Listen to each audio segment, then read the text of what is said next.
Mihir Vora is with us. We'll come back to more stocks in a bit. He's a market master of the day, Chief Investment Officer at Trust Mutual Fund. Mihir, good morning. Great to have you with us here, and thank you for joining us on short notice. Mihir, a little bit of, as they say, uthal-puthal in the broader market, right? Small caps, this signs of correction now. Many stocks finding a bit of air pockets, right? A sharp 10-15% knockoffs coming very quickly.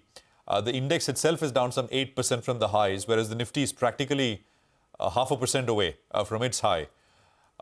Just your thoughts on what we've seen here. The regulator, of course, has also been speaking out loud, saying, well, there is some froth and valuations seem to be detached from fundamentals in some of these areas. So just your observations and whether this could go on for a bit longer. Sure. Good morning, Prashant. Always a pleasure. So I think it's quite limited, and we have been talking about micro caps and small caps and SME exchange for quite some time. So the froth has been building up, and I think the regulators have in a timely way identified the pockets of risk. And I think necessary corrective actions were already taken, frankly. There's so many stocks on the SME exchange and the micro caps were already on T for T basis, so increased margining, etc. So I don't think there is anything systemic about it yet. And given the fact that market cap has increased so much and we are talking about a small portion of the market, it will not be systemic. And I guess whatever we are doing in terms of controlling risk, etc., is healthy for the system. So I'm not too worried about the impact of this kind of a correction in the micro and small cap segment. Good to hear, Mihir, if you're not too concerned, because, the street suddenly was getting very, very nervous. One was thinking that it's been such a good financial year, better take some money off the table before you get stuck on the wrong side. But you're sounding very optimistic as well. Yeah, because the main thing is it was not institutional led. I don't think too many stocks are any of these stocks are owned by any institutions of any meaningful size. So it was probably more HNI speculation driven, and which is kind of a different segment of the market. So as an institution, I would not be too worried. All right. So more of clearing out the froth, which isn't such a bad thing, with a longer term view on some of these broader market stocks. Mihir, what do you like though in this market? I mean, a couple of sectors have done very, very well, namely defense, railways. They have been flying high. Some of these renewable space as well has done very, very well. But there are pockets that haven't moved. Case in point, HUL. The stock actually is lower in the last 1 year when we're talking about a big stock market party. What would your view be, and what do you like in this sort of a market? So the theme continues to be that we will continue to build physical assets, whether it's on government spending like defense, railways, infra that we talk about. Real estate, I think, is just about picking up. And manufacturing capacity creation is also just about picking up. So this physical asset creation theme will continue for a long time.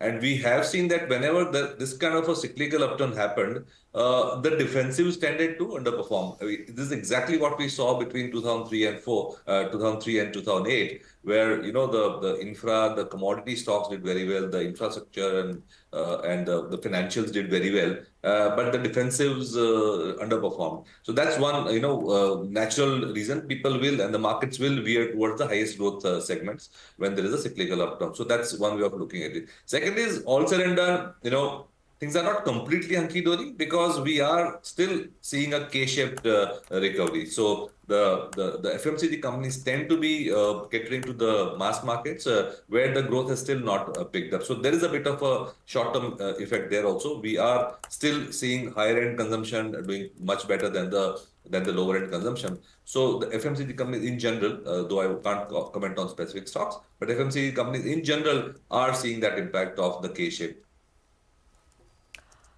Okay. Hi. Good to have you on the show, Mihir. I'm just sort of veering off topic a bit to something that concerns the broader market and the wider industry as well. And that is all the chatter around stress tests. Yesterday I was at the Amphi event and the SEBI chief was there as well. I think the sense is sort of what people are trying to understand is once these results are made public, and basically mutual funds have to declare, right, in how much time can they liquidate 25% of the portfolio, 50% of the portfolio in a stress situation. What happens after that? Will there be portfolio rebalancing? Will this impact the market? Or is this more of an academic exercise, which perhaps is just for information purposes only? How do you think the street, investors, and the whole ecosystem will react? I think some of it is already known, right? In fact, yesterday only I read a report by Ambit where they have taken all the mid-cap stocks, all the small-cap stocks, and calculated and sorted them on the basis of how much of the free float is owned by institutions. So there are cases in which 30, 40%, 20 to 40% of the free float is held by institutions. So I think it's not that these things are not known. And the fact that the regulators and even mutual funds themselves have been quite responsibly telling people to slow down on small cap kind of flows. We have seen many mutual funds have stopped lump sum flows. Some of them have allowed only SIPs to a certain extent. So I think that kind of sanity was already there. So I don't see too much of a disruption. In fact, more transparency is always better. Transparency is always better. Yeah, no, absolutely. More transparency is always better. By the way, look at the market breadth. If we can have the advanced decline ratio, we should put this up. It's now 2:1. Very quickly, it's flipped, and not even 2:1. Actually, it's 1,500 lower and about 600 stocks higher. That's what I'm talking about. So, in the broader markets, there is pain and there is that nervousness which we've been sort of talking about. So lots of stocks are moving down.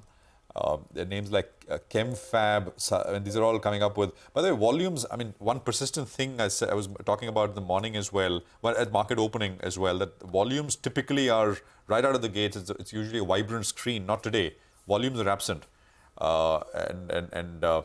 You look at the losers list or the gainers list, beyond 10, 15 names, I'm struggling to find really strong volumes, high volumes. Maybe look at a few other names. KPIT Tech is up 1.5%. It's got decent volumes right now. India Mart is up about 3% or so.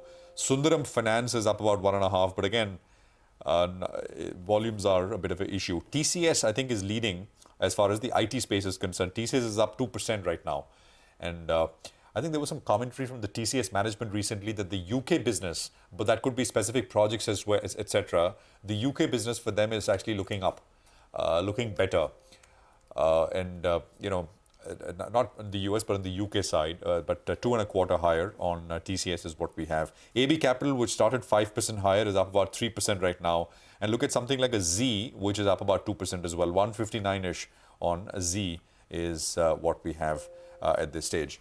Mihir, just on the broader market kind of stocks, I'm sure you're watching lots of what's happening, right? I mean, if you were in the market and you were already sort of live and managing money, the question is, would you be sort of delighted with some of the stocks which are correcting, that prices are coming off and it gives me an opportunity to buy?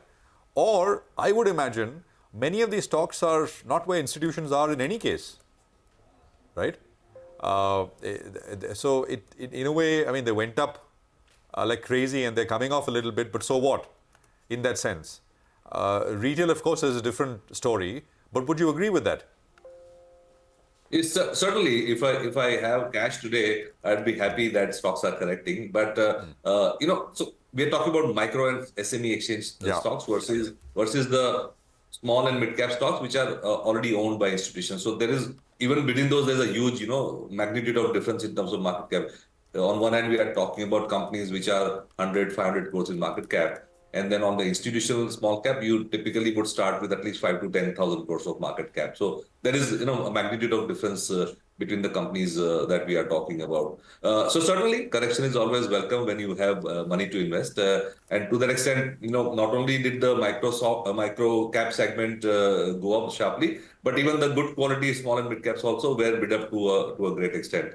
So some kind of time correction or price correction is always welcome, because that kind of restores a bit of sanity to the market. Because in the last 4 to 5 months have been completely, what I would say euphoric, because you had stocks going up 5% for many days at a time, 20% circuits and all. So that does look like some kind of speculative froth building up, and this is getting corrected. So I think it's healthy.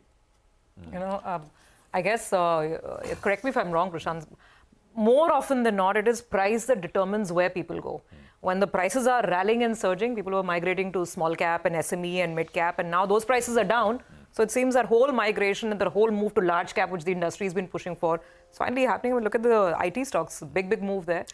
Small cap index is down over 1% now. Mid cap index is down 1%. So price, I think, is the best push. The old saying, right? Bhav Bhagwan Chi. Absolutely. I'll tell you, so maybe I did not explain my point in that sense to Mihir. My point is that if you're you run a flexi cap fund, right? Would you be saying, well, as the small cap index is down 8%, so it's actually giving me ideas? I think the answer maybe is not, because if you look at the kind of stocks which are corrected and what has taken the index down, they are coming off and they went up and we were all wondering why are they going up? I mean, what has changed fundamentally, business-wise, right? So it's not as if those are the stocks which many want to buy when they're correcting. Yeah. So as a fund manager, if you have cash on your hand, you're wondering, I mean, you're saying, well, so index is down 8, but is that 8% giving me opportunity? So are you kind of excited? I think the answer is no. I don't know if maybe I didn't explain my point in that sense, but do you agree with that, Mihir? Briefly. Yeah, in the sense, you can say the index is down 8 versus Nifty not being down that much. But if you look at the last 1 year, then the Nifty is up only 40-50% and the small cap index was up 70-80%. No? So still, there is a lot of outperformance there from the small caps in the last 1 year. So I think we should basically look at it stock by stock and see where the comfort levels of valuations and fundamentals are, rather than, kind of taking a broad brush and painting all small caps in the same way. Okay, all right, Mihir, thank you for joining us. Good chat this morning as always, and we look forward to the next one. So